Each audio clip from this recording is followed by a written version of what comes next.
LiberalViewer presents. So, welcome to the November 5th edition of LiberalViewer Sunday Live Clip Roundup. Thanks for joining me. I picked out the weekend's 21 best, most newsworthy clips for what should be a really educational, informative, fair use media criticism and political analysis show for you all tonight. The two political comedy sources tonight will be from last night's Saturday Night Live, which had Alec Baldwin as Donald Trump, had Larry David as Bernie Sanders. I'll have clips of both of those, and that's actually the two topics I'm covering will be Trump's continuing Russia scandal, and then there's a little bit of the alternate reality Hillary Clinton scandal, and then Donna Brazile's revelations in her book about the supposed rigged election between Hillary Clinton and Bernie Sanders in the primary, and I'll talk about my thoughts on that as someone who did vote for Bernie Sanders. But most of my clips will come from the big five corporate outlets of ABC, NBC, CBS, CNN, and Fox News, the so-called corporate media that I always cover and criticize every Sunday. If you want to see the clips, the 21 clips I mentioned, I have my clip list and a link down to the clip list in the video description, so you can follow along with that. If you're watching this as a recorded show, I'll put time indexes in between the two topics so you can switch between them at your leisure. Go back and watch it over again. If that really, if it really interested you a lot, you can go back and watch it again. But as I said, I'm starting with the big topic last week was the pending indictments, and we did get two indictments on Monday, plus an actual guilty plea from this guy no one had ever heard of, or at least I can't say I'd ever heard of, George Papadopoulos, and the indictments and the problems with the indictment of Paul Manafort was the subject of the Saturday Night Live cold open with Alex Moffat as Paul Manafort and Alec Baldwin as Donald Trump, and then there'll be a couple other guests added along the way. I edited together a few different parts of this. You, of course, can watch the entire Saturday Night Live cold open at a link I put down in the video description, but this is the clip I wanted to start the evening with over here. Oh, Mr. President. Hey, Paul, I just came by to check up on you.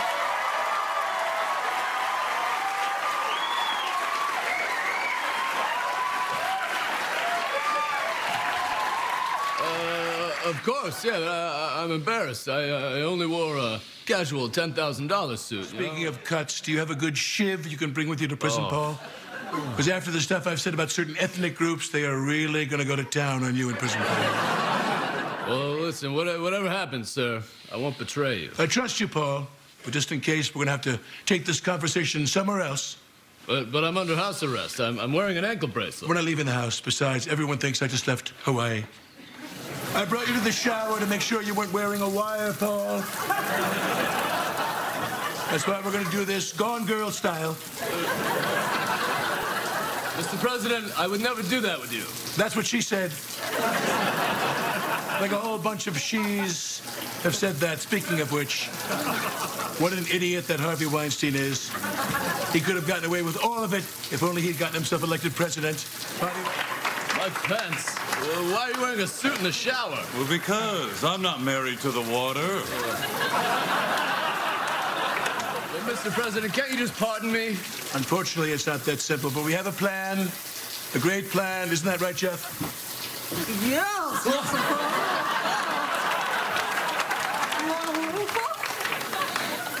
I'm all yours, Jeff. I'm all yours. All right. I'm wearing a bathing costume that I got from my favorite place, the 1890s. Plus, I thought we should all get used to wearing stripes.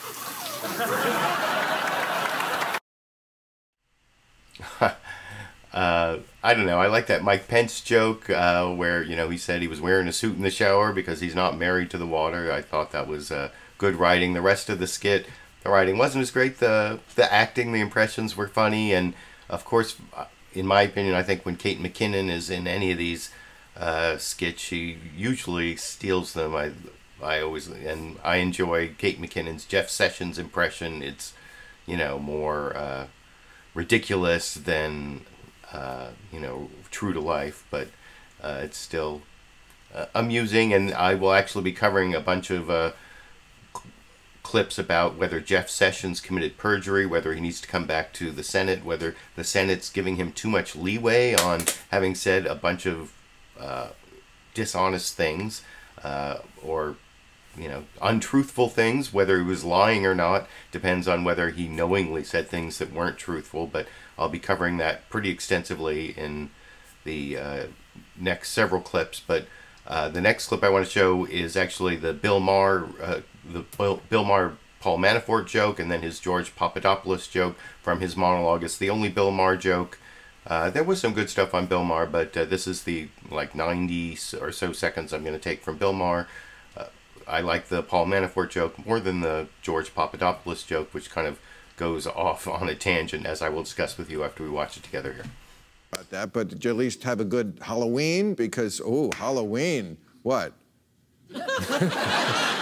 I don't know what you gave the kids this Halloween, but over at Robert Mueller's house, they were handing out indictments. And, oh, yeah.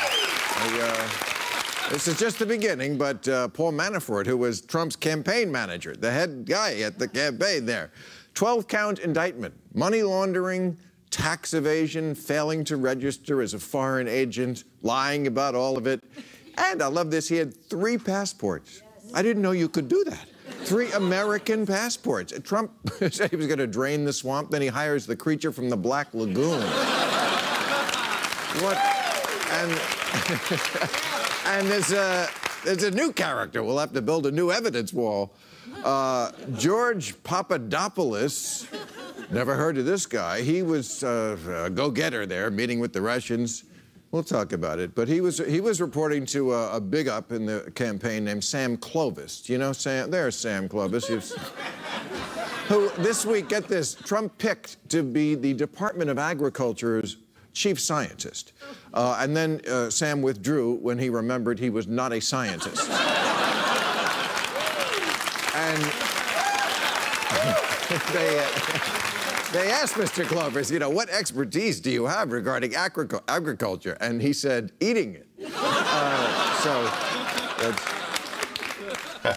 So there's some fat jokes there at the end, which I guess is why he wanted to go to Sam Clovis. But he actually said that he withdrew. It's true that he was supposed to be the head of science in the agriculture department, and he had absolutely no science background. He was a radio talk show host.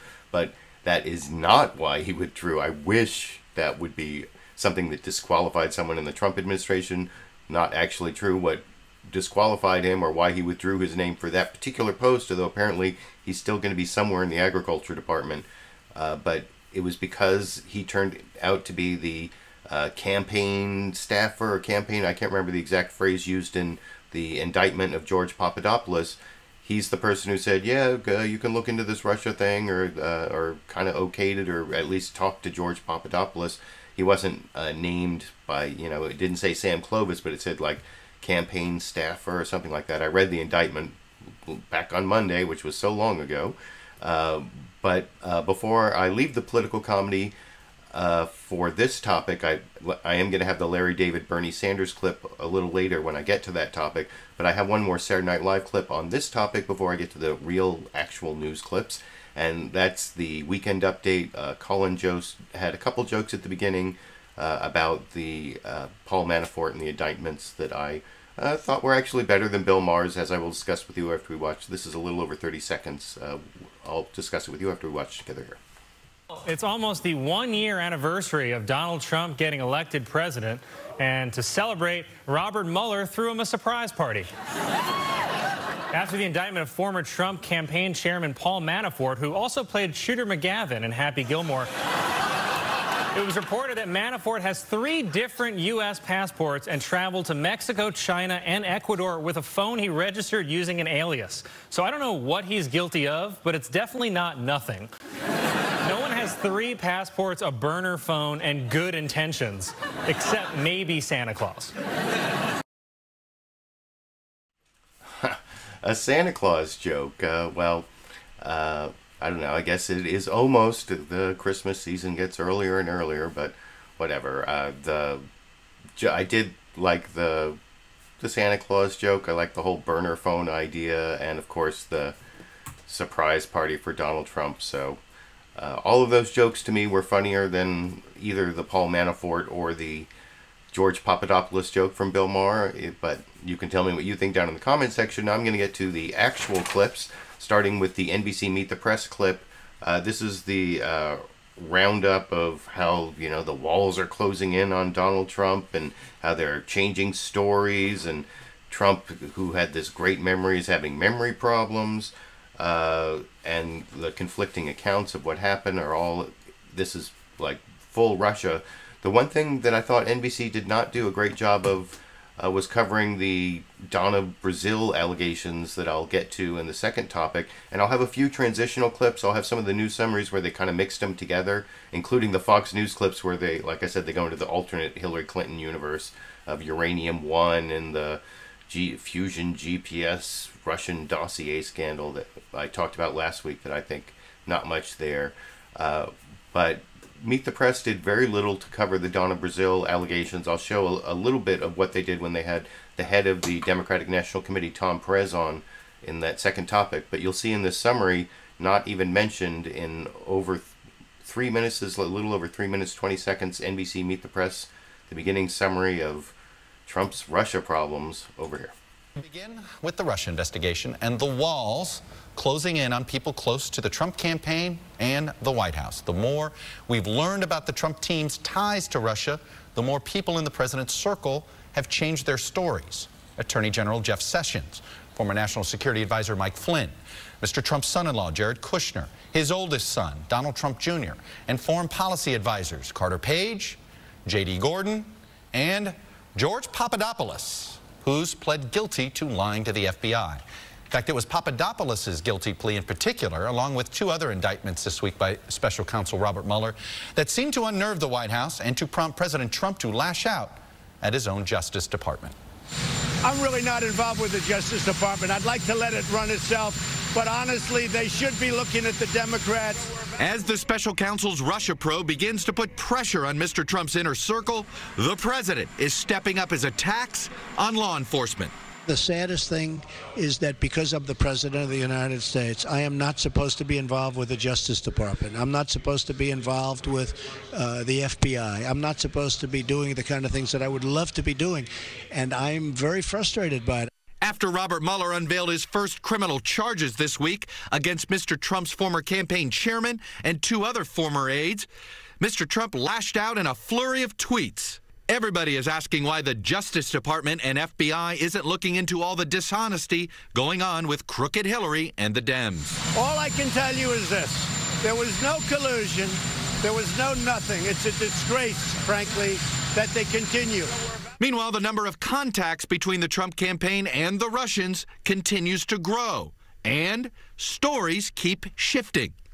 Trump campaign volunteer advisor George Papadopoulos pled guilty to lying to the FBI by denying he was involved with the campaign in April 2016 when he was offered, quote, dirt on Hillary Clinton, including thousands of emails by Russian contacts. Mr. Trump once praised Papadopoulos. George Papadopoulos, he's an oil and energy consultant, excellent guy.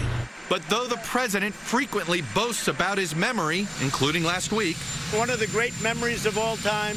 the president now says he has trouble remembering a March 2016 meeting at which Papadopoulos floated the idea of a campaign sit-down with Vladimir Putin, which never occurred.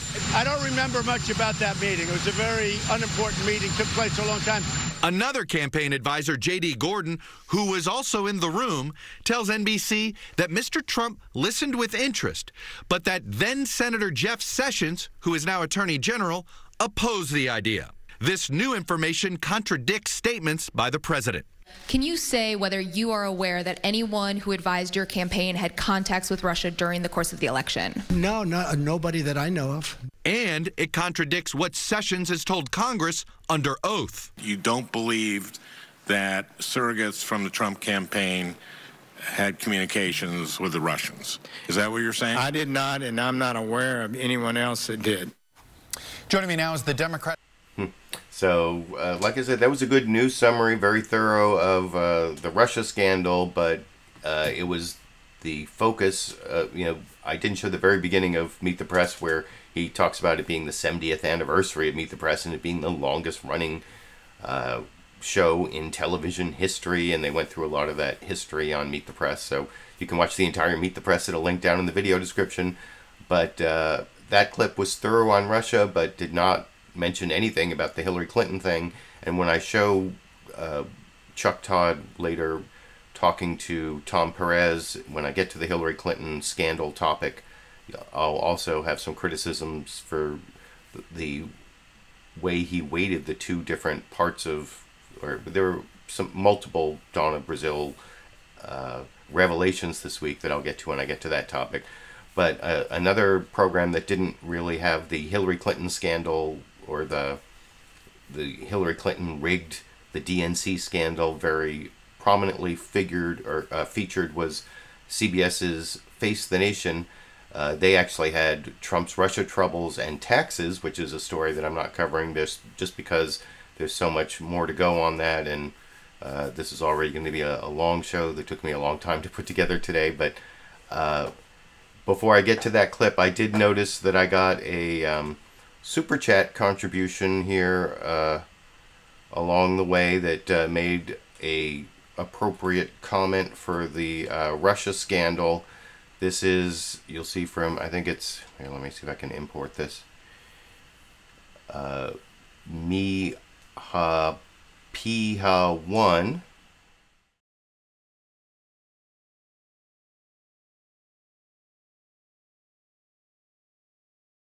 And I think that is a good point, that a lot of what the stuff that went on in the Trump campaign was stuff that people did assuming that Trump wasn't going to win, because people in the Trump campaign didn't think he was going to win, and if they hadn't won, there wouldn't have been the severe scrutiny they're under now, so maybe they aren't happy. I think that's a very good point, so thank you for that. Was that 20 pounds, euros? I didn't catch the symbol there, but I appreciate the contribution and the contributed comment. And so the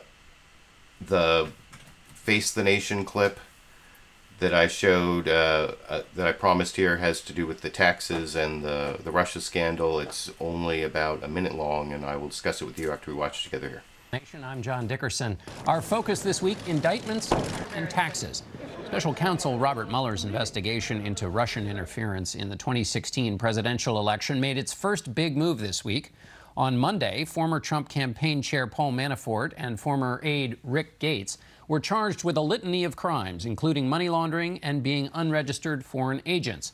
But Manafort's attorney said the 31-page indictment showed there is no evidence that Mr. Manafort or the Trump campaign colluded with the Russian government. But Mueller did have evidence that Trump aide George Papadopoulos met with the Russians, the second known contact with the campaign and Russians peddling dirt on Hillary Clinton.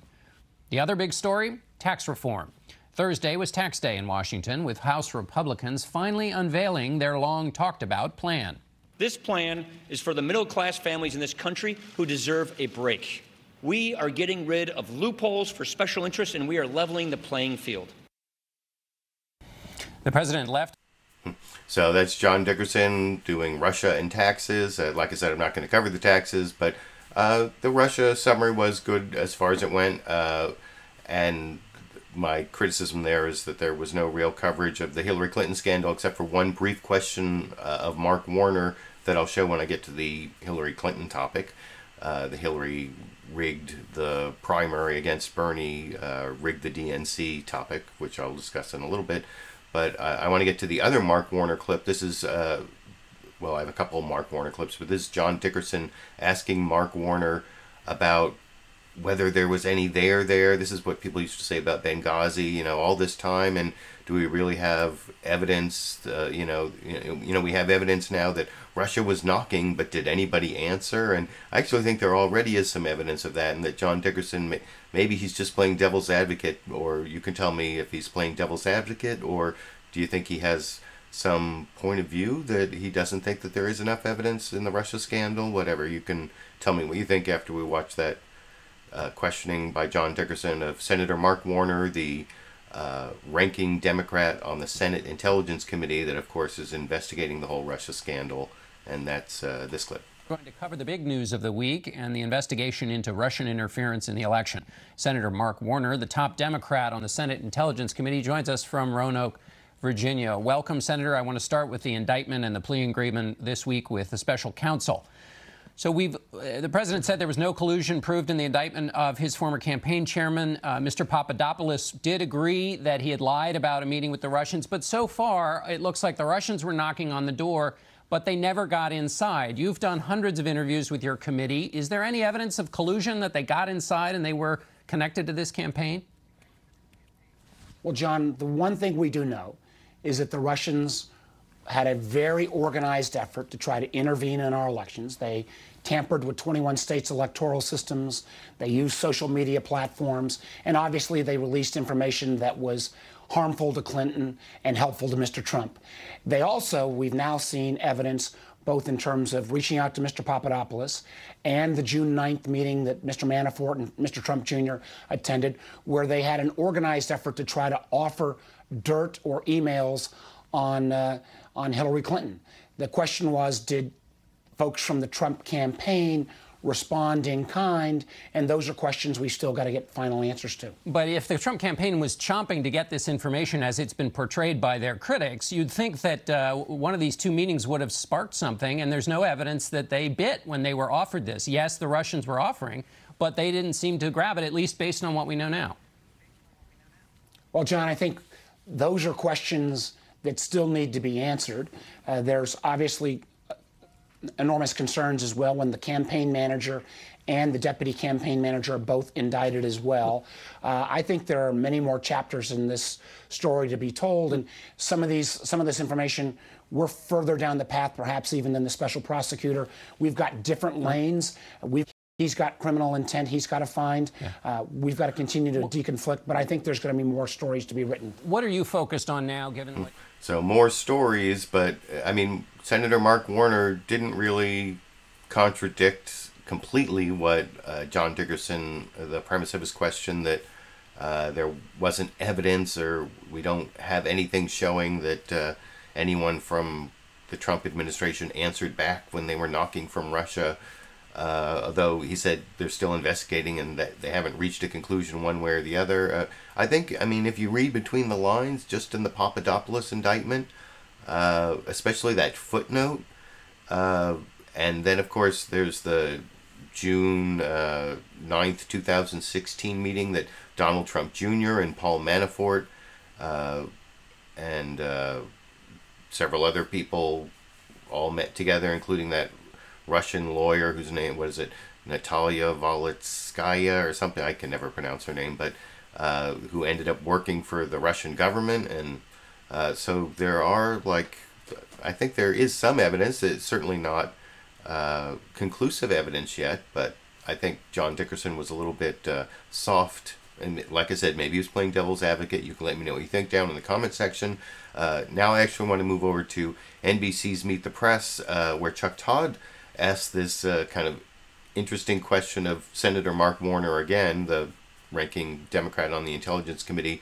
And this is about something that the Senate Majority Leader, Mitch McConnell, you know, old Toby the Turtle, he wants to retaliate. Yup, I want to retaliate against the Russians for their cyber warfare. And I think it's actually kind of a scary idea because it's, I mean, cyber warfare is warfare. I hope you enjoyed my Toby the Turtle impression there. And you can see the actual Mitch McConnell in the premise of the question that Chuck Todd asks Mark Warner. And he kind of dodges it and just, as you'll see, talks about cyber doctrine over here. That's something that Senate Majority Leader Mitch McConnell said about social media companies. I know you want to try to come up with some legislation that makes advertising more transparent. But listen to an idea he brought up with Hugh Hewitt on Saturday. What we ought to do with regard to the Russians is retaliate, seriously retaliate against the Russians. And these tech firms could be helpful in having us, giving us a way to do that. What do you think of that idea, getting the tech companies to cooperate in a retaliatory strike of some sort against the Russians? Well, Chuck, I actually agree with the majority leader that we need a cyber doctrine. For a long time, I think we have had incoming, whether it was Russians, Chinese, others, where we've had cyber attacks, misinformation, disinformation attacks. We need to have both defense and offensive capabilities. But I also believe we need to make sure that we apply at least the lightest touch possible. I was in the tech business for 20 years. I'm pro-tech, I'm pro-innovation, but I think at the basics, we ought to make sure that when we're receiving political advertising, these companies would work with us to make sure that we identify if a foreign power is behind that advertising. I think Americans have a right to know. All right, Senator Warner, I have to leave it there for time. So I don't know, that's a little disturbing, and the idea of the Silicon Valley tech companies, or I'm not sure, I haven't seen the full context of Mitch McConnell's statement that was shown in that clip, but I don't know, retaliating for their cyber warfare, if it's, you know, something that is, you know, that can possibly get us caught, like the Russians supposedly have been caught, according to 17 U.S. intelligence agencies, or maybe it was less than that as it turned out, but at least several U.S. intelligence agencies claim that Russia hacked our election, or at least hacked the DNC emails and tried to affect the election in a way that hurt Hillary Clinton and eventually in a way that helped Donald Trump. That's what they say happened. So if we retaliate against that, does that like increase the chance of war with Russia? I mean, we already have our problems with Russia. So anyway, you can let me know what you think about that down in the comment section. Now I have the 3 clips I promised earlier about Jeff Sessions lying, whether he lied to the Senate in multiple hearings. First, his confirmation hearing, where he said that, you know, he didn't have any contact with Russians and he didn't know anyone who did either. You know, when Franken was asking about surrogates having contact of the Trump campaign, having contact with Russians. And the first clip I'm going to show is you'll see Dianne Feinstein talking to Jake Tapper, and I think she's being a little bit easy on Jeff Sessions, and you'll see Jake Tapper even questioning her about, you know, are you giving him too much leeway? And she says, no, of course not. But then her answer, her words say no, but her answer says maybe yes, I think, which you can decide for yourself after you watch that 2-minute clip with me over here. Straight scoop. Former Trump foreign policy advisor Carter Page told me on Friday that he told then Senator, now Attorney General Sessions, that he was traveling to Russia in the summer of 2016. But take a listen to what Sessions had to tell your committee, the Judiciary Committee, about this on last month. You don't believe that surrogates from the Trump campaign had communications with the Russians. Is that what you're saying? I did not, and I'm not aware of anyone else that did. And I don't believe it happened. Do you think that Attorney General Sessions lied to the committee under oath? Well, I'm not going to say whether it was a lie or not. But it seems to me that Senator Franken has been very good in outlining the various instances where there was more than one contact on behalf of Sessions. Now, whether he remembers it or not does not mean that it didn't happen. And I think some of that needs to be developed further. Do you think that you're the ranking Democrat on Judiciary? Are you and Chairman Grassley going to ask the Attorney General to come back to clarify this? Well, I think that the request has been made by Sessions and, excuse me, by Franken, and I think he should come back and clarify it. I have not discussed this with the chairman. I will discuss it. There are a lot of people out there who might be watching this unfold and think, boy, the Attorney General sure gets a lot of leeway when it comes to telling your committee things that turn out not to be true. Well, I don't know what you mean by that, but well, we certainly don't want him to tell us things that aren't true. Right. And maybe he has a faulty memory. So there are a lot of excuses one can make, but at this stage, he's got to narrow his recollections. And when he comes before the committee again, he has to be precise and it has to be accurate. One of the things that's been going on the last couple days is... Well, I don't know what you mean, giving him leeway. He repeatedly says untruthful things to the Senate committees, yet he is still Attorney General, which I don't know, in some ways might be a good thing in terms of not getting Mueller fired. I mean, I think she was giving him some leeway, and I'm actually going to show Lindsey Graham and James Lankford giving him even more leeway in just a minute, although I did get another Super Chat contribution with a relevant question about the Mueller investigation from Delta Victor Mike here.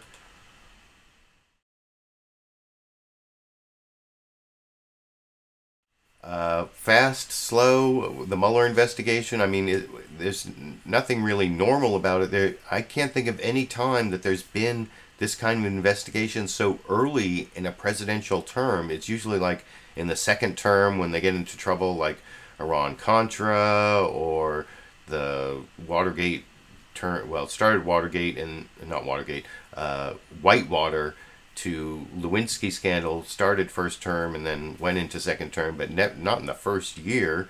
And of course, the Scooter Libby, Valerie Plame, Dick Cheney scandal, that was all like came into the second term for George W. Bush. So this is like everything's moving fast, I think. And, you know, we're just at 1 year from the election, you know, 9 months from, or 10 months from the, almost 10 months since the inauguration, to have, you know, Sessions recuse himself, a special prosecutor appointed, and already have a couple indictments and a guilty plea. I mean, I think things, I mean, that's how these type of prosecutions, not so much of the president, which there's no, like I was saying, there's no way to say what's normal, but the, you know, for like a criminal conspiracy, like where they're multi-levels, like a crime boss, like the mafia or drug kingpins, that's, you know, they start encircling the bosses and getting people to turn state's evidence, and so that can be kind of a slow process, but I actually think it's moving more quickly than I expected. I didn't expect to have indictments and guilty pleas already before the 1 year anniversary of the election. So that's my analysis. I appreciate the question and the $20 contribution on Super Chat from Delta Victor Mike, which is only live viewers can give the Super Chat contributions. If you're watching this as a recorded show, for recorded show viewers, if you want to contribute to my channel, especially with the lack of advertising that I'm often getting from YouTube, you can become one of my patrons. I currently only have a $30 reward for lifetime $30 contributions. I give away these candles, which there's only like 20 or so of those left. I'm actually about to come up with a new series of Patreon contribution levels. I just bought 100 of these ACLU constitutions, which I think I might give away at the $10 level. And I might even like write a little short inscription of something from the Constitution in there for people, or underline parts. And if you don't want it sent to you, I might provide a service where you can have me underline parts and send it to Donald Trump at 1600 Pennsylvania Avenue. So that'll be for $10 donors. And then at the $5 level, I think I might have some stickers, sort of like the stickers that are on these candles. Do I have any of those stickers around? Well, whatever. But I have to print out some new stickers with like the different colors. But anyway, that'll be for new Patreon levels coming up sometime in the next several weeks, once I get past all this ACLU stuff I have to do at the end of the year. But I was in the middle of talking about the Mueller investigation and Russia, and just interrupted a little bit by that relevant Super Chat contribution question. And now I want to get to the two other Jeff Sessions clips that I promised to Republicans, showing that Jeff Sessions is getting too much leeway for his lying. This is Lindsey Graham talking to Chris Wallace over on Fox News Sunday, and you'll see that basically it seems to me as long as Jeff Sessions will go after those enemy combatants, what he says to the committee doesn't really matter that much to Lindsey Graham. Well, I'll discuss with you after we watch that clip together over here. Finally, I want to ask you about Attorney General Jeff Sessions and statements he's made repeatedly to Congress that he knew nothing of any contacts between the Trump campaign, Trump World, and associates. Here's an example. Did you ever overhear a conversation between you and anybody on the campaign who talked about meeting with the Russians? I have not seen anything that would indicate a collusion with Russians to impact the campaign. Yeah, I just want to correct the record. I was talking, you were asking about Trump campaign and the Russians, but we now know that Carter Page has testified before Congress that he told Sessions he was going to Russia during the campaign, and another advisor, George Papadopoulos, who pleaded guilty to lying to the FBI, says he told both Sessions and candidate Trump in this meeting during 2016 about his contacts with the Russians. Question, do you believe that Sessions needs to come back before Congress and correct the record on his testimony? Well, this is getting a bit old with Jeff Sessions. I like him a lot. He's a dear friend. I think he's very qualified for the job. But I ask a question, did anybody ever talk to you about talking to the Russians? I didn't ask about collusions. So we now know that somebody at a meeting, Mr. Papadopoulos, raised the idea of meeting with Putin. There's nothing wrong with Trump meeting with Putin if he wanted to. It would be wrong to have the Russians help the Trump campaign or the or Hillary Clinton's campaign. And here's what nobody talks about. The Russians manipulated Comey in getting involved into the election. It was Russian information that Comey used to jump into the middle of the 2016 election, not a meeting between Lynch and President Clinton on the tarmac. But when it comes to Jeff Sessions, Jeff, you need to tell us everything you know about Russia. So, yeah, he probably should come back and answer the question yet again. Did you know anything about an effort by the Trump campaign to meet with Russia, not just collude with Russia? I got 30 seconds. Final question. Do you still have full confidence in Jeff Sessions as Attorney General? I have confidence in Jeff that he can adjust his policies, but if we don't adjust our policies at the Department of Justice regarding how to handle terror suspects and soldiers of the caliphate, I will lose that confidence. We missed 2 opportunities to hold 2 terrorists as enemy combatants to gather valuable intelligence about the war on terror, and we blew it. And I hold the people at Department of Justice and Department of Defense accountable for that. Senator Graham, thank you. Thanks for your time. Lindsey Graham just had this thing about people not being tried in our criminal courts, but being declared enemy combatants. If you watch the whole interview on Fox News Sunday, which you can do by clicking on the link down in the video description, he came back to that over and over again, whatever the topic was. I don't know why he has this thing about not having people tried in Article 3 court. So, and if you had your Constitution, you would know what I mean by Article 3 courts, because you would look at Article 3 of the Constitution and you'd see the courts that are included there, and it's not sending people to Guantanamo and charging them as enemy combatants where it takes forever. I mean, they still haven't convicted anyone of September 11th after, what is it, like 15 years? Something like that. And there are people convicted all the time of terrorism in the regular criminal courts. So I don't know why it is that that's so much more important than the Attorney General lying, which, or at least telling things to Senate committees that aren't true. The last 2 clips I showed started with excerpts of untruths told by Jeff Sessions, and I mentioned that Dianne Feinstein was wrong about him getting too much leeway. She gave him a little too much. Lindsey Graham certainly did. And then James Lankford, he seems like he's got all the talking points. This is exactly, I think, how they're trying to spin the whole thing, both in terms of Papadopoulos and Jeff Sessions. This is James Lankford. He's a senator from Oklahoma, right? And he's talking to Chuck Todd on NBC's Meet the Press about, you know, the definition of collusion, and whether what's happening meets the definition of collusion that he gave on MTP Daily, Meet the Press Daily, a few weeks ago. And it's a good question from Chuck Todd, which I will talk about with you after we watch together here. Good morning. You don't look a day over 60, honestly. I'm surprised you're there for 70 years. Well, we're Benjamin Button here.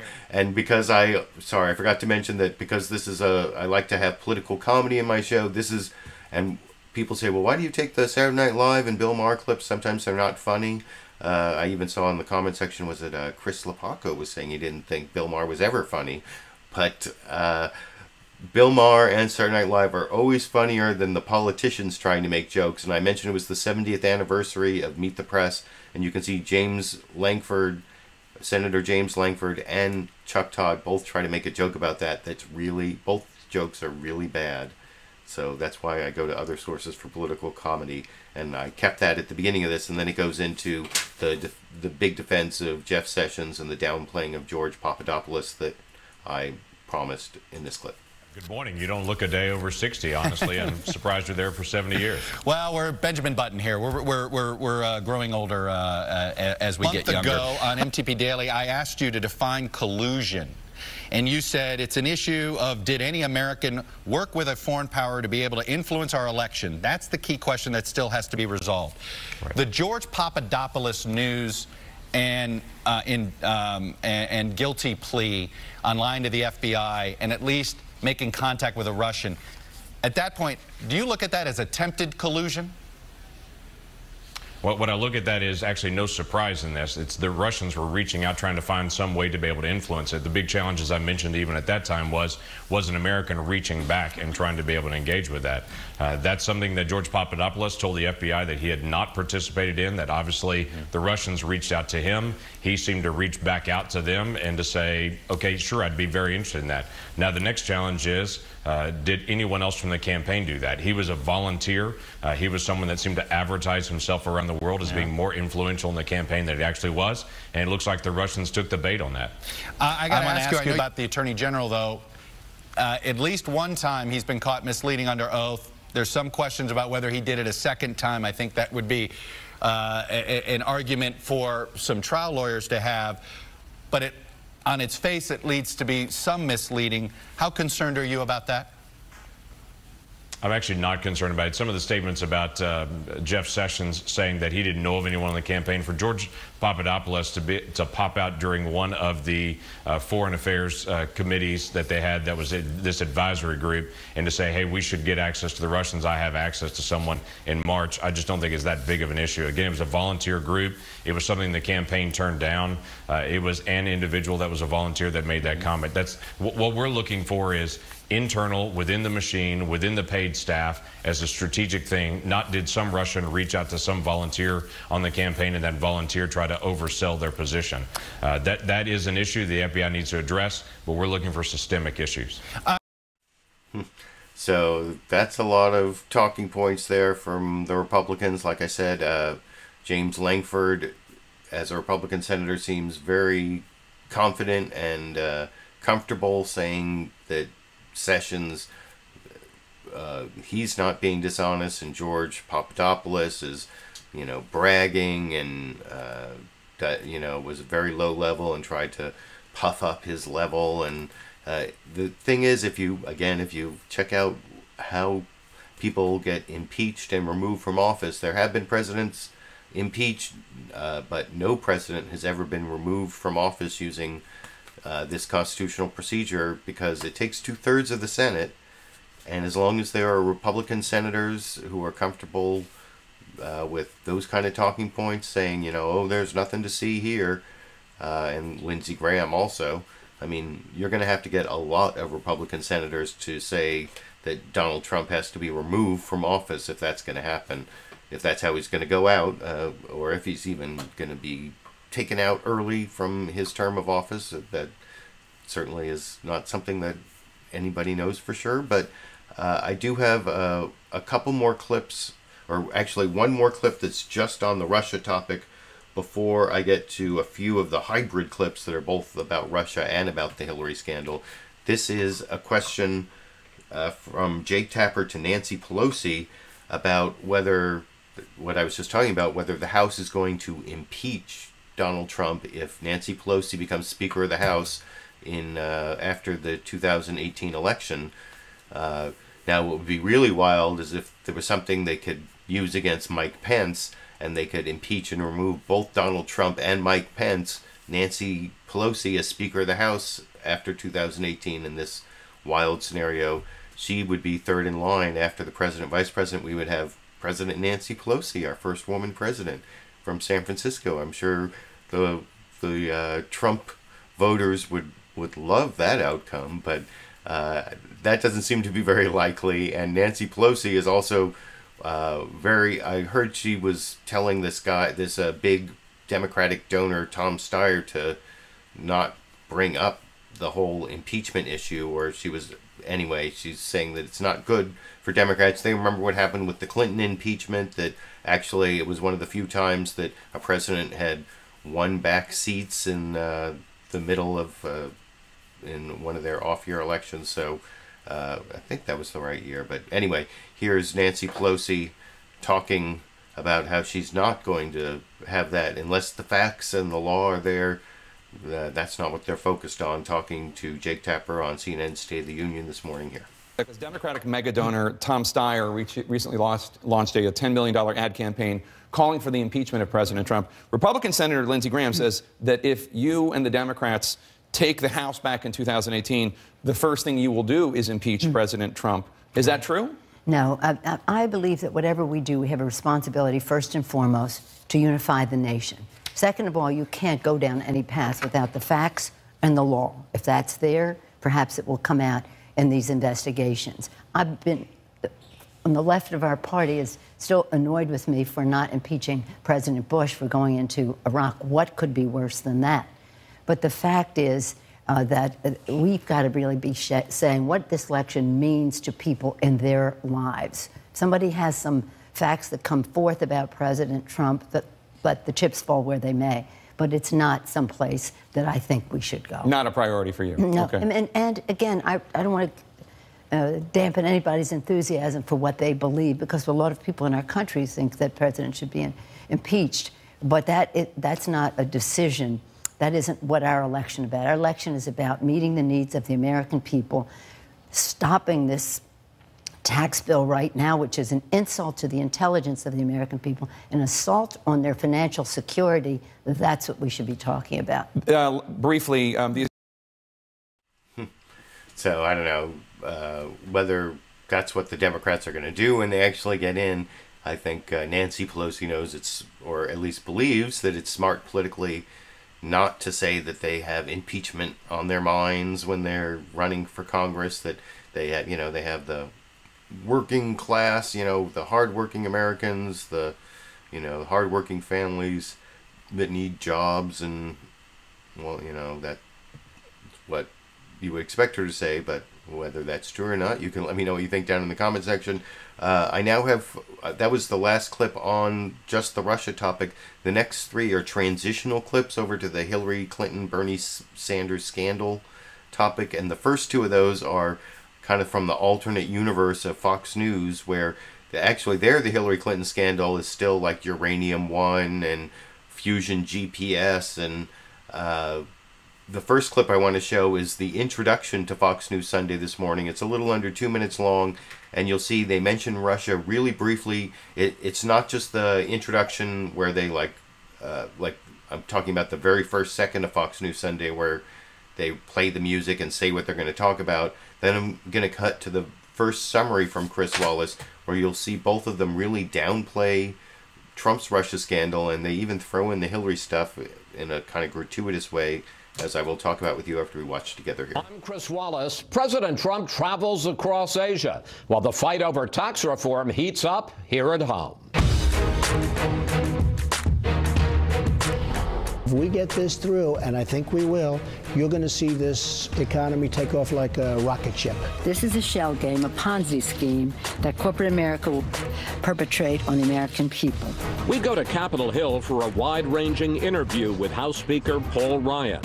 The prospects for the Republican tax plan. How certain are you that the House will meet the Thanksgiving deadline? The Russia investigation. Some Republicans are arguing the president should fire Robert Mueller. And the revelation the Democrats' 2016 primary contest may have been rigged. That the DNC, in effect, made a deal with Hillary Clinton. Paul Ryan, only on Fox News Sunday. Then terror strikes New York City again. Mr. President, do you want the assailant from New York sent to Gitmo? I would certainly consider that, yes. But Senator Lindsey Graham accuses the White House of going soft. I hope President Trump will break the cycle of turning the war into a crime by declaring this guy a suspected enemy combatant. It's a Fox News Sunday exclusive, plus our Sunday panel on terror, Russia, and taxes. And hello again from Fox News in Washington. President Trump is 2 days into the longest and most crucial diplomatic trip of his presidency. He's meeting with allies in Asia, trying to rally support against a nuclear-armed North Korea. While back here in Washington, he leaves behind a fight over tax reform, indictments in the Russia investigation, and harsh words for his own Justice Department. We begin with... So you can see there that the Russia stuff was really... they did mention it in both the two clips I joined together there, but it was usually in a list of 3 things. It's like the foreign trip, Russia, and taxes, or that's what the panel was going to discuss. And then there was a list at the end of 3 things with Russia in the middle.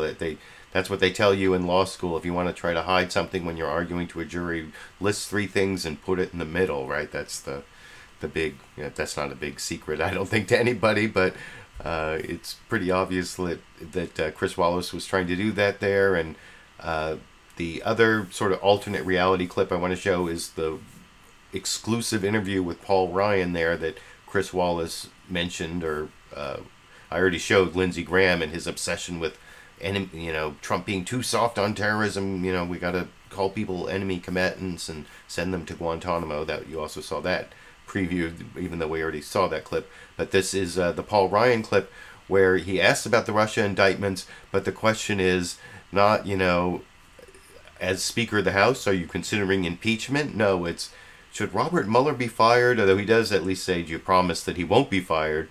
And then, of course, the follow-up is the Hillary Clinton scandal.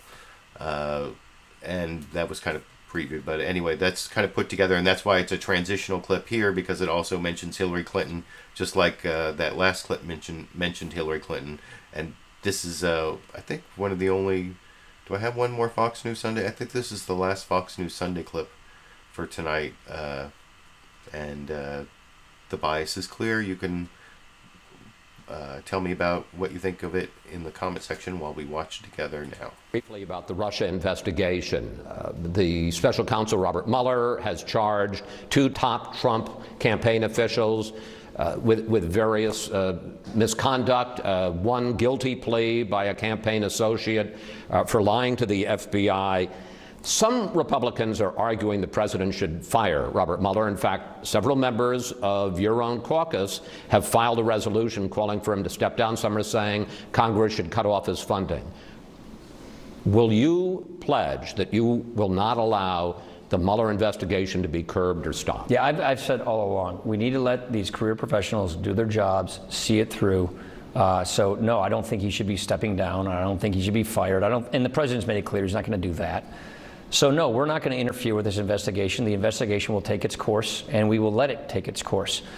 We're also doing our own investigations here in the House, and the Senate has one as well, into Russia and into Russia's meddling in our campaign.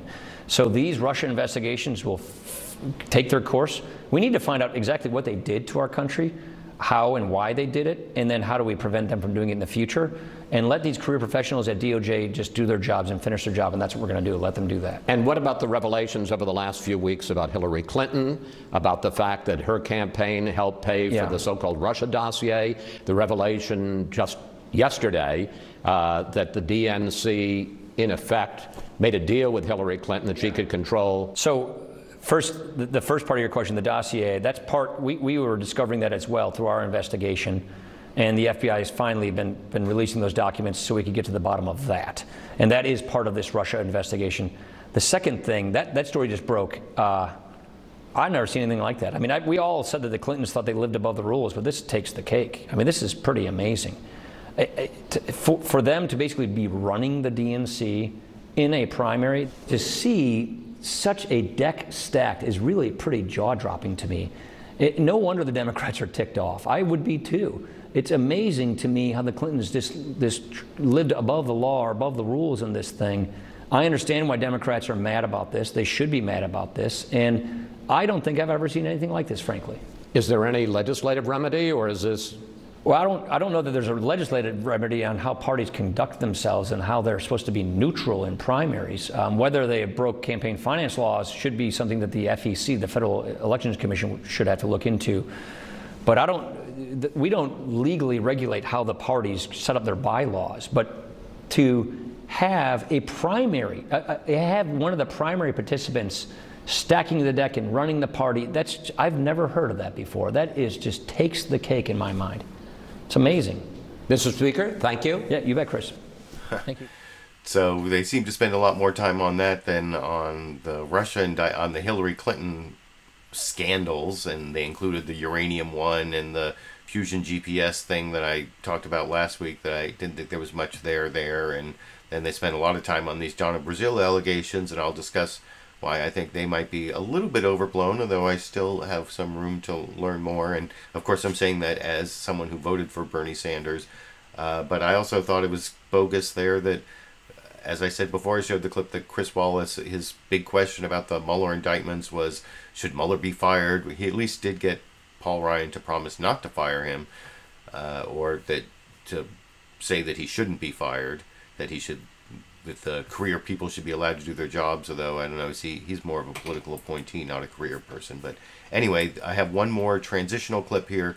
This is not the alternate universe of Fox News Sunday. This is a transitional clip because ABC's This Week not only talked about the Russia scandal, but they also put it together with the Hillary Clinton scandal, and Donna Brazile was actually on ABC's This Week with George Stephanopoulos and talked to him. And so I'll have those clips when I get to the full topic, but here's the combination of the Russia scandal and the Hillary Clinton scandal put together for you to finish up the Russia topic, I guess, from ABC's This Week with George Stephanopoulos this morning. I was saying, well, here, I'll show that clip and talk about it after we watch together here. Trip across Asia, Special Counsel Robert Mueller's investigation has cast a cloud over his presidency. Nearly half of Americans think it's likely Trump committed a crime in connection with Russian attempts to influence the election. That may explain why President Trump has worked hard this week to focus his fire back on the Democrats. And he got some ammunition with the explosive revelations in former DNC Chair Donna Brazile's new book, Hacks, the inside story of the break-ins and breakdowns that put Donald Trump in the White House. Brazile claims the DNC gave Hillary Clinton an unfair edge over Bernie Sanders, and reveals she considered replacing Clinton as the nominee after Clinton fainted at a 9/11 ceremony. The ticket I like most, she writes, was Joe Biden and New Jersey Senator Cory Booker. I felt certain that that combination would win the general election. And Donna Brazile, who has also been a longtime ABC contributor, joins us now. Welcome. We're coming on the air right now because ABC News has just learned that Special Counsel Robert Mueller has filed his first charges in the Russia investigation. That first dramatic move from Mueller Monday morning, targeting former campaign chair Paul Manafort and his deputy Rick Gates. Both men pled not guilty to the 12-count indictment, which includes charges of money laundering and tax fraud. Even more surprising, Mueller revealed his first secret witness, George Papadopoulos, a foreign policy advisor on the Trump campaign, who admitted lying to the FBI about his contacts with the Russians and others in the Trump campaign. Among the details, conversations about getting dirt on Hillary Clinton, thousands of emails months before the emails were released by WikiLeaks. Let's analyze all the fallout now with the independent counsel who investigated Bill Clinton, Ken Starr. He also served as Solicitor General of the U.S. Preet Bharara, former U.S. attorney here in New York, fired by President Trump, now with NYU Law School and a senior legal analyst for CNN, and our own chief legal analyst, Dan Abrams. So actually, you can see there I edited two clips together, and that second clip was from much later in the show, and I put it together that way because at the beginning of the show, I thought they gave kind of short shrift to the Russia story, and they really emphasized this Donna Brazile story, which, like I said, I'm going to tell you, explain in a little bit, I think might be a little overblown, though I still want to hear more. But the reason I think they gave short shrift to the Russia story at the beginning there is because they had Donna Brazile on, so of course they had to hype that more, and they kind of made up for it in that second clip that I edited in later before they had that panel discussion with Ken Starr and Preet Bharara and their legal reporter Dan Abrams. If I'm not going to show that panel discussion, but if you want to watch it, you can go to the This Week with George Stephanopoulos link down in the video description. And that's the final clip on the Russia investigation. And I'm going to get to the full Hillary Clinton topic next, and starting with one more clip from Saturday Night Live. But before I do that, I want to show some bonus Sandy clips for the Sandy fans out there.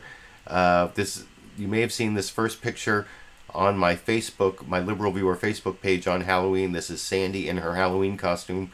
This is bonus Sandy Halloween clips. You can see Sandy was Wonder Woman for Halloween there. And as you can see, she doesn't look that happy in the costume. And just a couple of minutes later, you can see she didn't like it.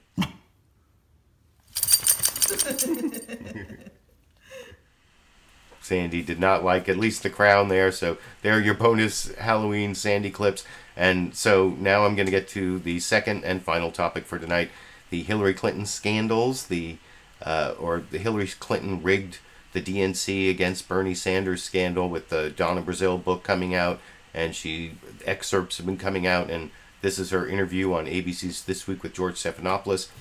I'm not going to show the whole interview because, like I said, you should go down to the link in the video description and watch the whole thing. Two of the most memorable clips. First, I'm not going to show the clip where she talked about this whole idea that she wanted to replace Hillary Clinton with Joe Biden and New Jersey Senator Cory Booker as vice president when Hillary Clinton fainted on September 11th. You maybe remember that. I think she ended up having pneumonia or something. But anyway, I thought that was kind of a bogus story because if you listen to the questioning, it turns out, well, she thought about it, but she never really said anything to anyone, or, you know, she was just like thinking of a backup plan in her mind, and then she wrote it in the book, so that's kind of overblown.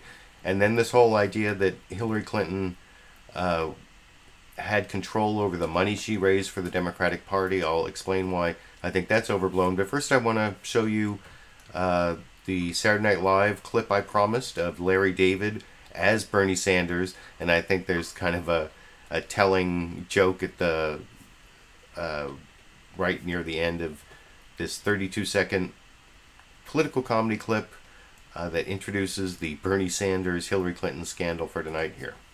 And Bernie Sanders and Derek. Thank you. It's good to be here. I just want to say this show is a travesty.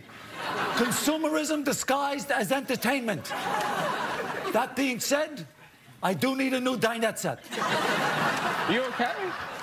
Better than ever. We're going to win this thing the Bernie way, which means if I lose, I'll bring everyone else down with me. Bernie's back!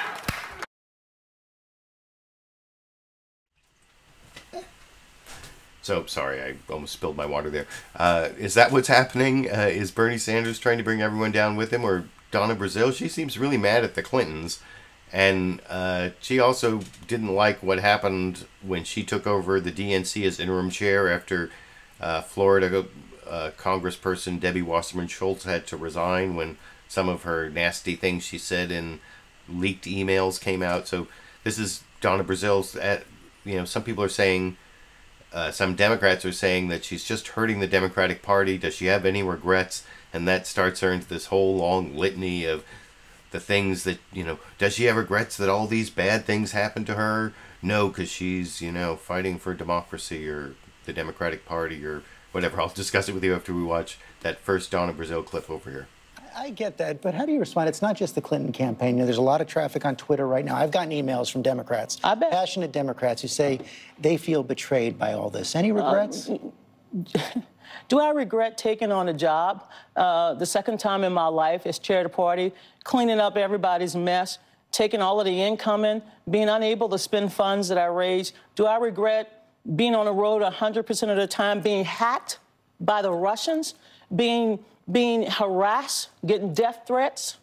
Do I regret any of that? George, this was worse than Hurricane Katrina in terms of the emotional toll. But do I regret standing up for what's right, helping Hillary Clinton, helping the Democratic Party? And let me just say this, as somebody who went through the hacking experience, being able to tell the truth about what happened with the Russians, the attack on our government, do I regret any of that? No, I wish I could have done more, George. But do you think this helps for the book to come out? Well, George, I mean, this is a lesson of 2016. If I released it next year, they would say, Donna, you're impacting on 2018. If I release it the following, Donna, you're impacting. George, for those who are telling me to shut up, they told Hillary that a couple of months ago. You know what I tell them? Go to hell. I'm going to tell my story. I want to tell my story, George, because this is a story of a young girl who started in American politics at the age of 9, who continues to fight each and every week of her life. I went down to Virginia last week to kick off the canvassing campaign. Nobody paid me to do that. Nobody, I'm not on a payroll, George. I care about my country. I care about our democracy. And I say go to hell because why am I supposed to be the only person that is unable to tell my story? Now, I've heard a lot of people tell me various things as well, but here's what they don't know. They don't know what it was like to be over at the DNC during this hacking. They don't know what it's like to bury a child. I did, Seth Rich. They don't know what it's like to protect the staff from further harassment. They don't know what it's like because the high command of Brooklyn, the people who were making the decisions, even for the DNC, they didn't come and work with us. They told us to shut up and basically let them win the election. And when we tried to intervene, we had to spend money we raised to try to help them win. And that was my job as chair of the party. Pretty clear you have no regrets at all right there. You just mentioned Seth Rich, who, of course, was killed during the campaign. Did you feel under threat? Every day, especially when Donald Trump, when Donald Trump would go out there and tweet. You know, look, I've worked on campaigns all my adult life. I've been called some of the worst things in America. But when Donald Trump would go out there and attack me, the threats were just unbearable. My house right now I got every different kind of security device. I had to get my home swept. I had to get the DNC swept twice. It was horrible. As you know, he's tweeting again based on your book just the other day. Now, I don't know why she mentioned that Seth Rich thing. That seems like calculated to like raise a ruckus. That's one of those right-wing conspiracies that Seth Rich was really killed because he was the source on the Russia the DNC email leaks and it wasn't really Russia and he knew it wasn't Russia and so he was like taken out by the DNC or by Hillary Clinton. Or I don't know what the stupid conspiracy theory is, but Donna and Brazile almost seemed to be playing into it in that last clip, and George Stephanopoulos emphasized that to his credit. And the second clip here is on that issue I was talking about before, about the memorandum of understanding. You even heard in that last clip, one of the things that Donna Brazile was upset about was that she came into the DNC, but she didn't have a right to spend the money. And, I mean, basically what the deal is the Democratic Party, the DNC, the Democratic National Committee, was broke, and Hillary Clinton was raising all this money, but candidates can only take contributions directly to themselves of $2,600 in the primary, $2,600 in the general election. Their super PACs can raise money, but they can't coordinate. They can coordinate somewhat with the Democratic Party nationally and the state parties, and they can get people to contribute. Like, if you contribute to all the state parties and the national party, I think it comes out to like $300,000. So Hillary Clinton got all these people who wanted to contribute to Hillary Clinton to contribute like $300,000 to the Democratic parties at the state level and the national level. And as part of her deal for getting that money donated for people who really wanted to donate to her, she got to have control over what happened to that money. And it was supposed to be just about the general election, although she did have some say over stuff that happened before the general election, like hiring and communications, and that mentioned primary candidates. So there was stuff before the general election. But the reason I think it's overblown is they did offer the same thing to Bernie Sanders, but he wasn't raising all this money. He wasn't getting people to give $300,000 to all the Democratic parties in the states and the national. And it's the way our campaign finance system works. It's kind of bogus, but it's not that nefarious that Hillary Clinton kept control over all this money that people were really donating to her by donating to these parties in her name or in her fundraising account. So that's why I think it's a little overblown that she had control over the budget and the spending of money that she raised. But you'll hear Donna Brazile try to explain it. And I gave my analysis first because I think if you listen carefully to what she says, she doesn't really contradict anything that I just explained. as I will discuss with you after we watch that clip together here. No, he's tweeting again based on your book. Just the other day, he put out the real story on collusion is in Donna B's new book. Crooked Hillary bought the DNC and then stole the Democratic primary from crazy Bernie. Well, Donald Trump likes to distract. I mean, what Donald Trump should be focusing on right now is protecting our country from being hacked again. He should be working with Congress to ensure that the American people will feel confident that we are going to have a good election season in 2017, 2018. Donald Trump loves to distract us and divide us. I'm not playing this game. He wants an investigation, the Department of Justice. Well, I think he needs to look in his own house before he tries to clean up someone else's house. Do you think this joint fundraising agreement was anything illegal at all?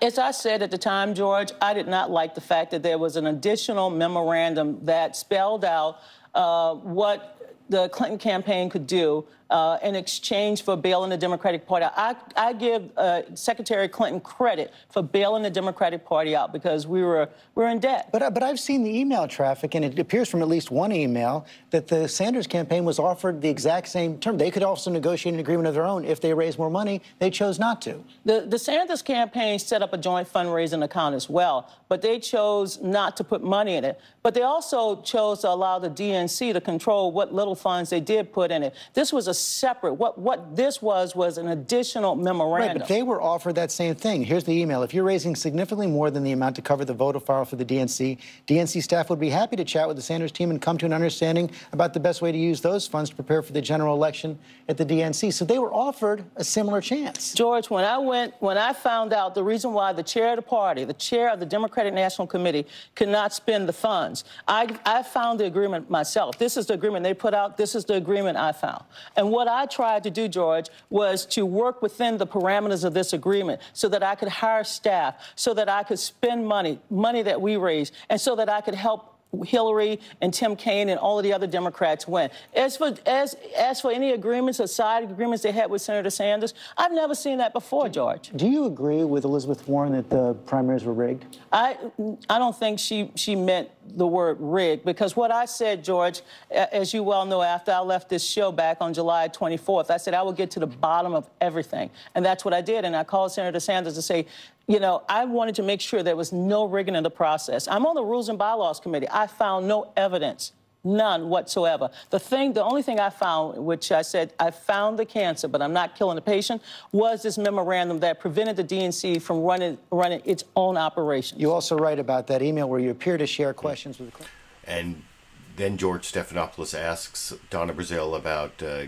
giving Hillary Clinton questions before the CNN debate. I'm not going to show that clip, but if you want to watch that, you can see the whole interview at the link I put down in the video description to ABC's This Week with George Stephanopoulos. But like I said, Donna Brazile there, she won't even stick by the word rigged. She says, you know, Elizabeth Warren, if she knew the full context or whatever, that, you know, it wasn't rigged. And what she means there is that Hillary Clinton got more votes than Bernie Sanders and the voting wasn't rigged. And even though I voted for Bernie Sanders, as I discussed, you know, during the primaries last year, I voted for Bernie Sanders in the California primary, and I preferred Bernie Sanders to Hillary Clinton. I don't think that the voting was rigged, and I explained before I showed the clip how Hillary Clinton got control over the money that she raised, and Donna Brazile's kind of complaining about that because she came in as chair of the DNC and she didn't have control over her own budget, which I can see how that would be frustrating. But she didn't really contradict any of the ways that I explained it, that Hillary Clinton was basically getting control over the money that people were donating to the party in her name because she asked them to donate and for her general election. And that's just the way, you know, she's limited to the $5,200 contribution directly to her campaign, but can get, like I said, up to $300,000 to the Democratic parties in the states and nationally. So I think that that's a little bit overblown. And then over on NBC's Meet the Press, where they didn't really cover this at all in the introduction, as I showed earlier, Chuck Todd, the next two clips are from Meet the Press, then I'll have a CBS clip and a CNN clip, and that'll be it for tonight. But the two NBC clips, first there's an introduction from Chuck Todd, where, like I said, he emphasizes this story about Donna Brazile saying she was thinking about replacing Hillary Clinton when she fainted on, what was it, September 11th, 2016. And I think it's kind of a bogus story because she just like thought about it in her head and never told anyone, never did anything about it, and now she's using it to make her, you know, as like a, you know, startling revelation to sell her book, I guess. But that's what Chuck Todd focused on in his introduction before he questioned Tom Perez, the current chair of the DNC, about these revelations. But first, here's the introductory clip from Chuck Todd this morning. Welcome back. Just days before Democrats face what many consider a must-win race for governor of Virginia, the former chairwoman of the Democratic National Committee has thrown a stink bomb at her party. Two, actually. Donna Brazile claims in her new book that before she took over the DNC, the process was essentially rigged in favor of Hillary Clinton over Bernie Sanders. And perhaps more alarming, Brazile writes that after Clinton's September 11th fainting spell, she considered trying to replace the struggling Clinton-Tim Kaine ticket with Vice President Joe Biden and New Jersey Senator Cory Booker. Now, the Clinton campaign team responded last night in an open letter signed by a number of staffers. Quote, "It is particularly troubling and puzzling that Brazile would seemingly buy into false Russian-fueled propaganda spread by both the Russians and our opponent about our candidate's health." Tom Perez is the current DNC. So I don't really agree with Hillary Clinton's response there. I mean, she fainted, she had pneumonia. I don't think it was ridiculous for Donna Brazile to think up some backup plan, but the idea that she's hyping it as some, like I said, startling revelation, when I don't think she ever talked to anyone about it, did anything about it, but that's like what Chuck Todd is perhaps the more important, or no, not really. And then here's Chuck Todd's questioning of the current head of the Democratic National Committee that I will discuss with you. It's on the same topic, and I'll discuss it with you after you watch the 3-minute clip together here. About this as much as anything is I think people who read that charge, which is just without merit, are going to perhaps start wondering about other claims in the book. All right, let me ask you about other claims in the book, including this idea that essentially the DNC was playing favorites, that the process, and I think she even says it wasn't a criminal act, but she thought it compromised the party's integrity. There's been some stiff reaction from progressives. Nina Turner, the presidential primary was rigged. Jeff Weaver, the former Bernie Sanders campaign manager, called it a laundering operation. Senator Elizabeth Warren told me that you're being tested, and your vice chair said this: Donna Brazile's account cannot simply be dismissed. Okay, Elizabeth Warren says you're being tested. How are you going to restore trust with Sanders supporters that the DNC is going to be a fair place is going to be a fair arbiter here for the party? Hey, I accept every test, because I ran for this office because I believe in this party, and I knew we needed to up our game, Tim. I'm thinking of Tim Russert. No, a lot of us. Because I'm a Buffalo guy. You got to understand that, Chuck. But here's my view on this. When I hear the word rigged, let's be very clear. Hillary Clinton won the Democratic primary by 4 million votes. The Democratic National Committee does not run elections for primaries. The Republican National Committee does not run elections. States run elections, and those elections were run by the states. We run caucuses, and Bernie Sanders did very well in the caucuses. Where I think both Senators Warren and Keith Ellison and myself, where we agree is we have to earn the trust of the voters. And during the process of the Democratic primary, we fell short in that, undeniably. And I accepted that responsibility. And here's what we're doing about it. Right. Number one, in the future, moving forward to 2020, we're going to be announcing our Democratic debate schedule before we know who the candidates are, because the #1 goal has to be fair and transparent. All of our fundraising agreements, our partnerships will be available to everyone, as they were actually in 2016.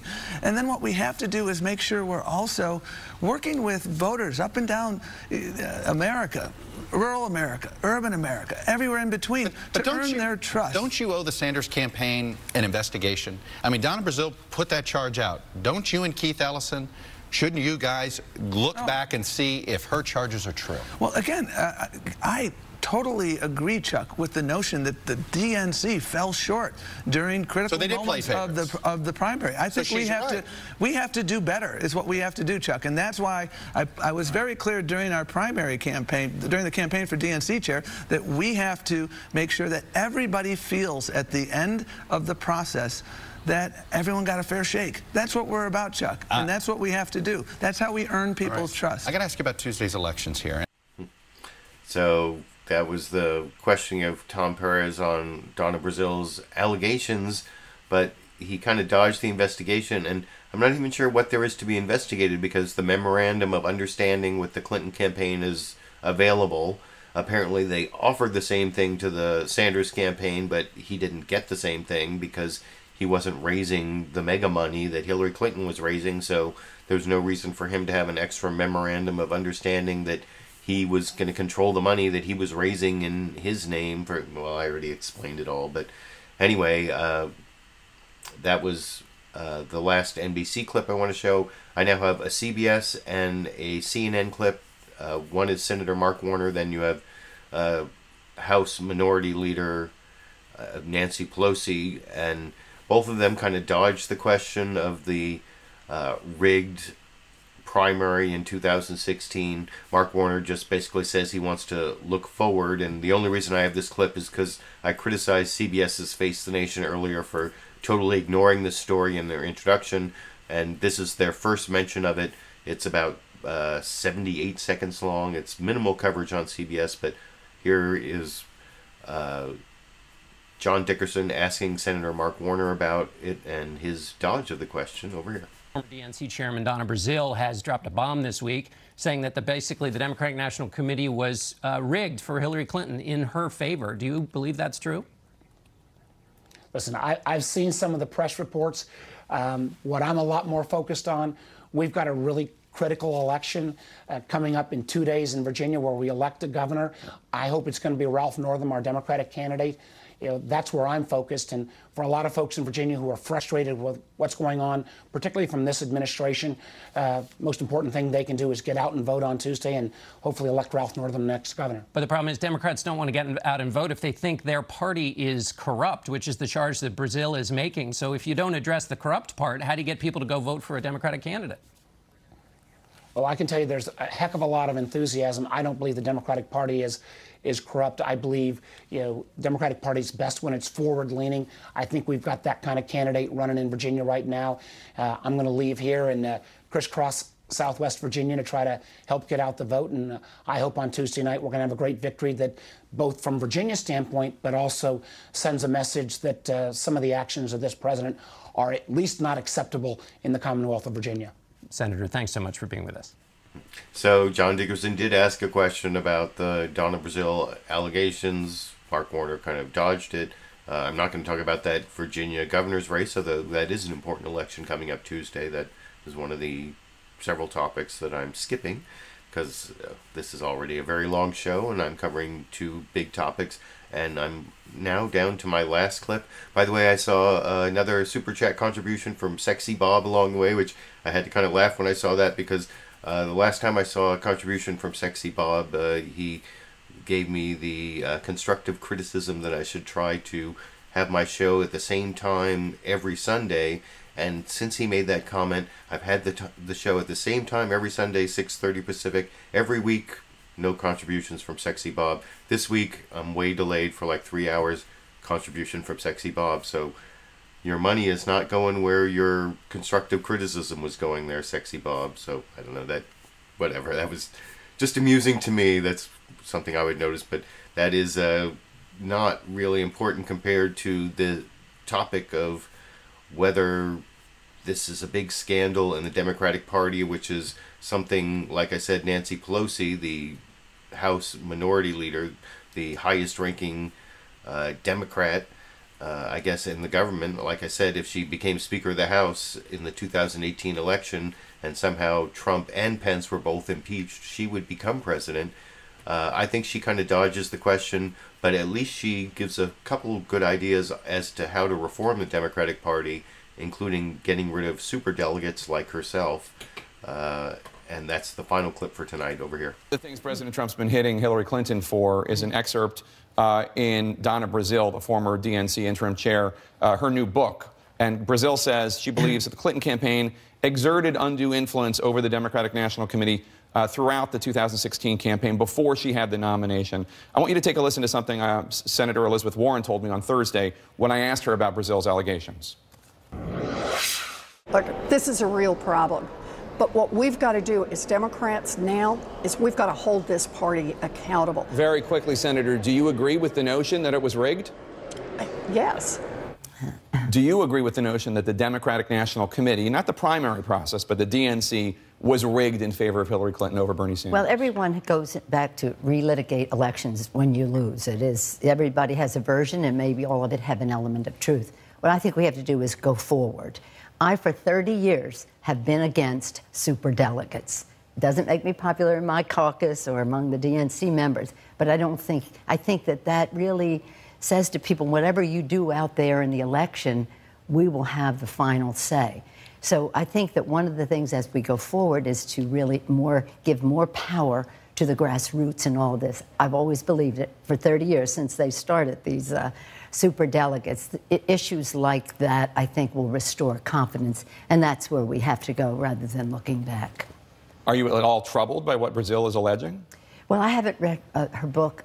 I have great respect for her and for Hillary Clinton and everyone concerned. But again, not knowing the facts of what it is, I would hope that there's another side to the story. But that, again, that's neither here nor there. It's almost a waste of time, except for people to put their view of it on the record. Okay. But from our standpoint, as the Democrats, we have to go forward. I don't get involved in presidentials. My role is to elect Democrats to the House. The presidential is a different thing. The DNC has always been dedicated to that. Hopefully now it will be dedicated to electing Democrats up and down the ballot. And I think that's what Tom Perez intends to do. Well, let's talk about that, because Democratic... I'm pretty sure when Jake Tapper asked Nancy Pelosi there about the Donna Brazile versus Clinton controversy, she said there were fine people on both sides. That's pretty much what she said. That she wants to hear both sides of the story, and she respects both sides. It was pretty close to fine people on both sides. And like I said, that's the final clip for tonight. I'm going to finish up the show pretty quickly here. I appreciate all the people who joined me live, 150 to a little 160 or so of you. Kept me company while I showed you all the clips I picked out. I hope you appreciated the clips I picked out. I appreciate those who contribute with their comments and with their super chat contributions. And I mentioned the whole Patreon thing earlier, so I won't go into that again. I apologize that this show was so delayed. That's kind of why I'm tired. I know it's like Monday for a lot of people out past the Pacific time zone, where it's just a little past 11 here, so every other American time zone and all my European viewers and everything, I know it's Monday. It's not Liberal Viewer Sunday Live Clip Roundup, so I apologize for that. Hopefully next week I'll be back more around the regular time of like 6 or 6:30 p.m. Pacific time, and I guess until then I will be seeing all of you around the internet.